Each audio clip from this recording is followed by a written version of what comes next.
Frater dan saudara-saudari yang terkasih, Shalom, Shalom, selamat Hari Raya Paskah, selamat Paskah. Bacaan kitab suci saat ini mengajak kita untuk melihat bagaimana sukacita dan kegembiraan Paskah bukan saja hanya menjadi bagian dari para rasul, tetapi juga menjadi bagian dari kita sebagai murid Tuhan di zaman metaverse sekarang ini. Dalam bacaan Injil dikisahkan dengan menarik, dengan sangat bagus. Ketika dua orang murid pulang menuju kampung bernama Emmaus, dan Yesus bergabung dengan mereka. Bergabung dikatakan, dicatat dalam kitab suci, berjalan bersama mereka. Dan prosesnya terjadi begitu cepat ketika Yesus diundang, ditawarkan untuk mari mampir dan tinggal bersama kami karena hari mulai senja dan matahari akan terbenam. Dan Yesus ada bersama mereka, walaupun sebelumnya mereka tidak mengerti dan menyangka Yesus sebagai orang asing. Ketika bertanya kepada mereka di tengah jalan, "Mengapa kalian bercakap-cakap sedih? Apa yang kalian perbincangkan?" Dan ketika Yesus menjelaskan kitab suci di tengah jalan, hati mereka berkobar-kobar. Tetapi mereka belum mengenali siapa Yesus. Kapan mereka kenali? Ketika sedang makan, Yesus mengambil roti, memecah-mecahkan roti itu, dan mereka kenali dia. Tetapi dia hilang dari pandangan mereka, kata kitab suci. Saudara-saudari yang terkasih dalam Tuhan, inilah yang sungguh-sungguh membuat kita bangga, membuat kita beriman, mengimani Ekaristi, bahwa semua bentuk peribadatan adalah baik. Ibadah sabda adalah baik, kitab suci dibacakan adalah baik, homili dibawakan adalah baik, tetapi liturgi Ekaristi sempurna. Liturgi Ekaristi menyempurnakan semua peribadatan, karena di sanalah kita berjumpa dengan Yesus, memandang dia bukan dengan mata indrawi. Karena mata indrawi saat itu mau ditekankan, mereka lihat Yesus yang bertubuh, punya kepala, punya tangan, punya badan, punya kaki, bercakap-cakap dengan mereka.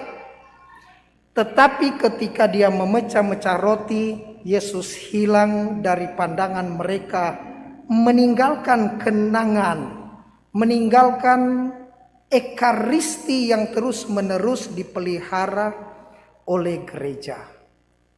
Saudara-saudariku yang terkasih dalam Tuhan, Yesus sudah bangkit, tapi kebangkitan Yesus bukan kebangkitan seperti yang dialami Lazarus. Setelah Lazarus bangkit, dia mati lagi. Tetapi Yesus tidak. Yesus bangkit mengalahkan kuasa maut, mengalahkan dosa, sengat maut tidak memiliki kuasa di hadapan Yesus. Dan sampai detik ini pula lah menjadi satu jaminan iman kita, bahwa ketika Yesus bangkit, semua perenungan tentang Yesus yang pernah hadir dalam sejarah umat manusia menjadi utuh. Tanpa kebangkitan, semua iman kita menjadi sia-sia. Saudara-saudari yang terkasih dalam Tuhan, kalau dari beberapa hari lalu sejak Minggu Palma memasuki Pekan Suci, Tri Hari Suci, Kamis Putih, Jumat Agung, Sabtu Suci, Vigili Paskah, sampai hari ini ada banyak inspirasi yang boleh kita petik, renung, praktekkan. Tetapi pada kesempatan ini saya mau mengajak kita bukan memberi pernyataan terhadap inspirasi, tetapi memberi Anda pertanyaan agar supaya menggali salah satu inspirasi dari pertanyaan-pertanyaan ini. Pertama, apa yang berbeda dalam hidup saya? Ini pertanyaan pertama. Bahwa setiap tahun kita merayakan Paskah.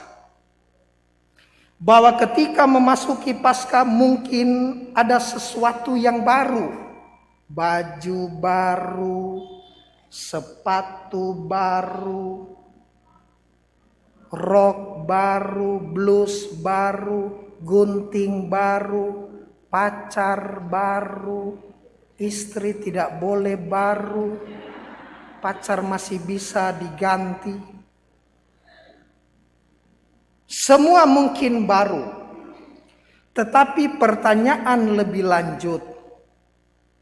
Benarkah saya misalnya hari ini dengan nada dasar baru meski dalam bentuk yang berbeda, pakai baju baru?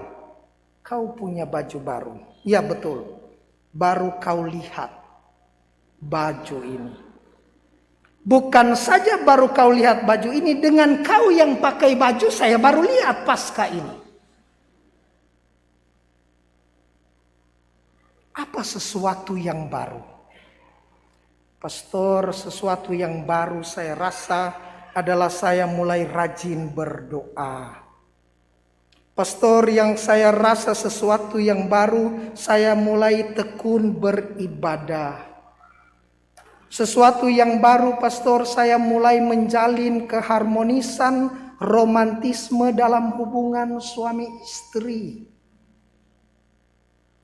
Ada banyak hal yang baru yang kita boleh tanyakan kepada diri kita masing-masing.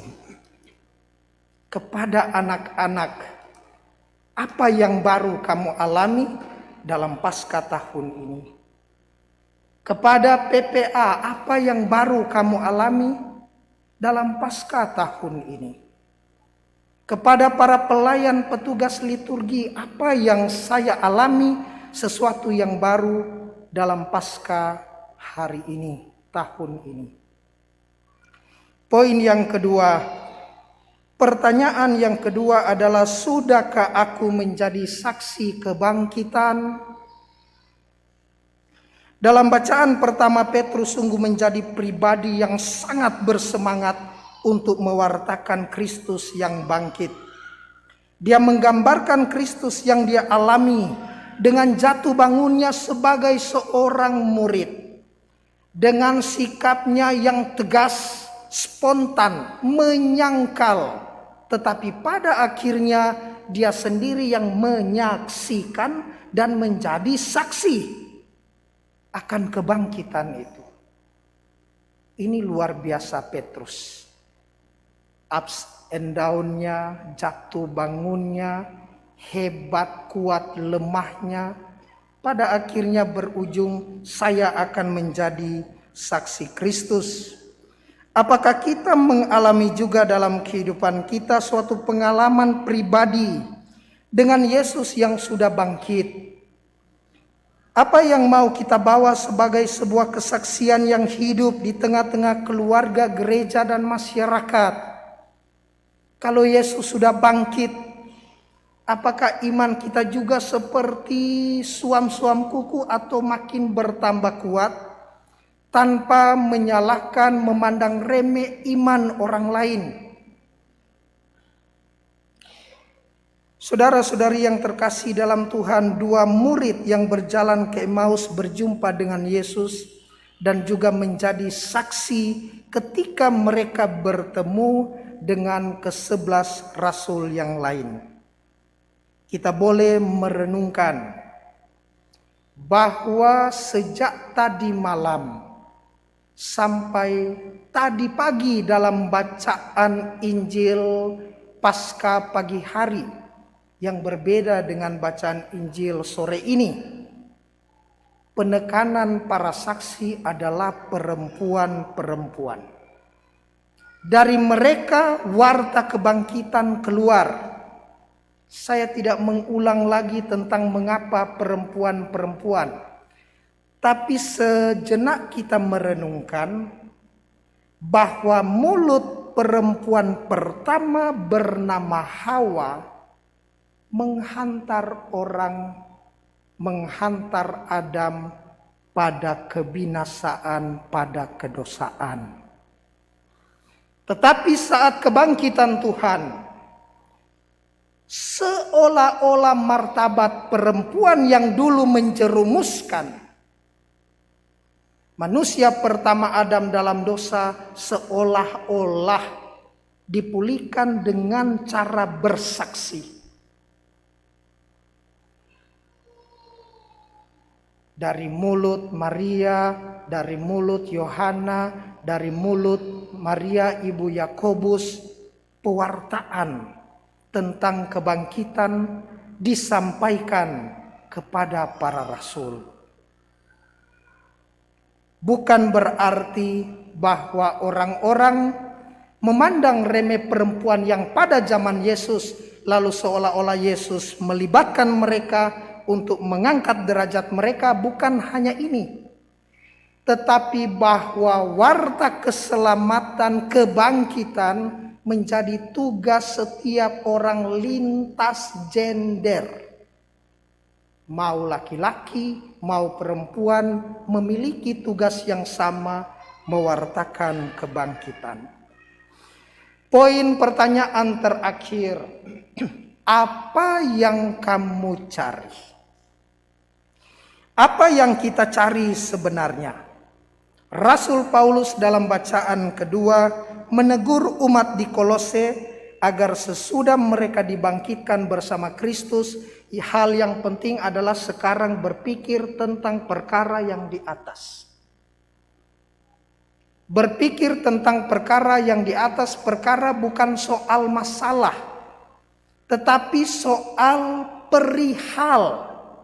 Sesuatu yang harus dipikirkan, dan dengan siapa memikirkannya? Pertama dengan Kristus. Berpikir bersama dengan Kristus. Yang kedua, berpikir bersama dengan orang lain. Ada satu slogan klub sepak bola yang bagus, Liverpool. You will never walk alone. Luar biasa. Bukan klub bolanya luar biasa. Saya bukan pengagum Liverpool. Jangan tersinggung yang para pencinta Liverpool. Tetapi slogannya bagi saya bagus sekali untuk direnungkan. Mengapa dua murid yang berjalan ke Emmaus harus mereka berdua? Setelah sebelumnya mereka mungkin diutus oleh Yesus berdua-dua. Bukan pertama-tama kalau dua orang supaya gampang saling menguatkan. Bukan ini. Alasan tentang kesaksian. Bahwa dari dua orang, mulut dua orang berbeda, maka kesaksian di zaman itu menjadi sah. Kalau cuma satu orang tidak sah kesaksiannya. Tapi kalau dua orang menjadi sah. Dan hal yang menarik lagi, kita masih ingat kata-kata Yesus, di mana 2-3 orang berkumpul dalam namaku, aku hadir di tengah-tengah mereka. Ketika mereka berdua berjalan, Yesus juga berjalan. Asalkan apa? Membicarakan tentang Yesus, tentang peristiwa yang baru terjadi. Tetapi kalau misalnya ada dua orang ibu lagi menyudut dan tidak membicarakan Yesus, yang datang bukan Tuhan Yesus. Apalagi sudah tengah malam. Kami punya pembina pernah katakan begini ketika novisiat, dia memberi konferensi, sebenarnya bukan pembina, Tetapi pastor yang transit, lalu dia mengatakan begini, para frater ingat, jika jam 10 malam Anda menerima tamu atau berkunjung pastoral, maka di sana tidak ada cinta Tuhan, yang ada hanyalah setan. Stop menerima tamu di atas jam 10, berdua-dua.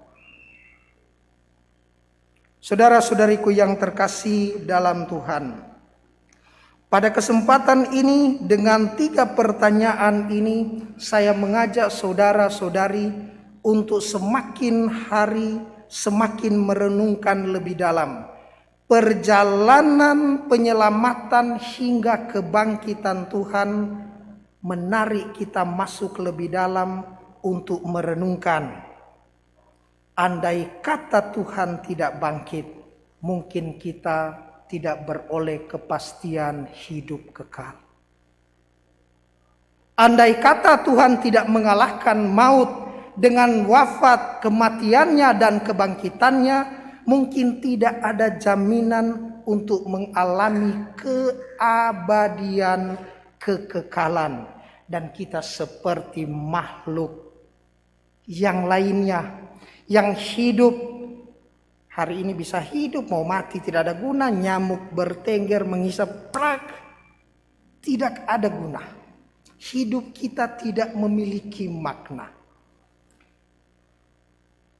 Ada diorama Paskah, umat yang ikut sejak Kamis Putih, Jumat Agung, Sabtu Suci sampai hari ini, kalau melihat dan mengikuti dengan baik, sebenarnya ini bukan hanya sekedar hiasan. Tetapi saya mencoba untuk merenungkan dan menerjemahkan bersama tim. Sebenarnya perjalanan kisah sengsara, wafat dan kebangkitan Tuhan memberi makna apa dalam perjalanan hidup kita sebagai orang Katolik.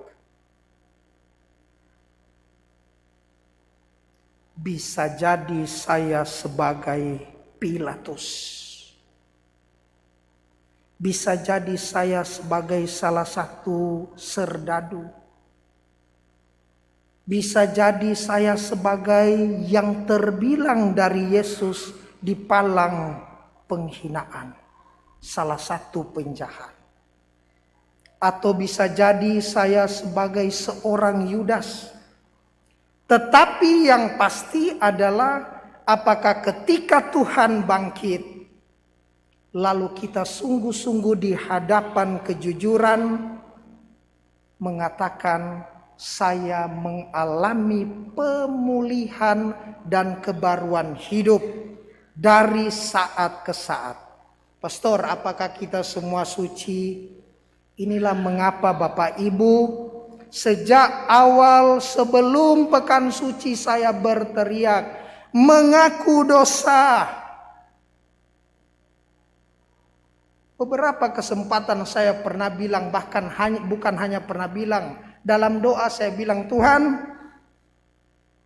saya rasa hidup saya tidak sampai 50 tahun. Dalam doa saya pernah saya bilang, tapi setelah itu di umat dalam ibadah, tapi setelah itu saya bilang, siapa saya yang bisa menentukan hidup saya? Ini feeling saja Bapak Ibu, bisa benar bisa tidak. Tetapi andai kata saya engkau panggil, saya bilang andai kata saya engkau panggil, berikan saya ada satu waktu untuk mengingat peristiwa tentang kematianmu. Kapan terjadi? Ketika saya di Yerusalem. Masuk di makam Yesus. Ibu Grace masuk, Pak Ruslan masuk, saya masuk. Belum lama dipanggil oleh penjaga, Yaela, keluar, ayo, antri banyak sekali. Mau doa apa ini cepat sekali, hanya 1 menit. Apa yang saya doakan spontan, Tuhan, sekiranya hampir tiba ajalku, berikan aku satu kesempatan singkat untuk mengingat peristiwa hari ini. Bahwa ketika engkau mati menebus dosaku, aku mati bersamamu, maka aku pun yakin akan bangkit bersamamu. Kematian terhadap dosa bisa ditempuh lewat pengakuan dosa. Berapa kali saya mengatakan kalau seandainya hari ini saya mengaku dosa, begitu keluar dari ruang pengakuan saya ditabrak mobil, saya sangat yakin saya masuk surga. Amin. Bapak Ibu yakin masuk surga? Amin. Jangan juga langsung berencana. Sebentar pastor saya mengaku dosa. Setelah itu saya tunggu-tunggu mana mobil truk. Saudara-saudari yang terkasih, semoga sesuatu yang baru yang saya tanyakan pada poin-poin perenungan hari ini juga menjadi perenungan panjang menyambut Natal, menyambut Paskah, sebagaimana diperintahkan oleh gereja, mengaku dosalah sekurang-kurangnya setahun sekali pada masa Paskah. Semoga demikian.